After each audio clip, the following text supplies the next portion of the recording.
പാൽ തളികയിൽ പാൽ പകർന്നു നല്ലമ്മ പൊന്മകൻ മകൾക്കും കൊടുക്കാൻ ഉടൻ ചെല്ലുമ്പോൾ താഴ് പച്ചപ്പാലിര നിരത്തു ഞാൻ പച്ചപ്പാല് കുടിച്ചാലോ മാലവയ്ക്കും മാനക്കോടായിൽ ഞാൻ മനക്കുരൂടോ താഴ് ഇങ്ങനെ മാല വയ്ക്കുവാനായി വരവുണ്ടെന്നങ്ങനെ കേട്ടപ്പോഴേ 7 നാളത്തെ പാൽ നൊയമ്പു ഞാൻ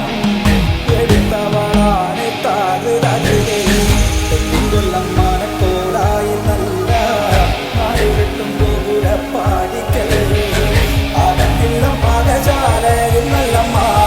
കടന്നു ചെല്ലുമ്പോൾ താകൃതേ വീറപാറ നീലമാണി വിളക്ക് കൊളുത്തി വെച്ചു നല്ല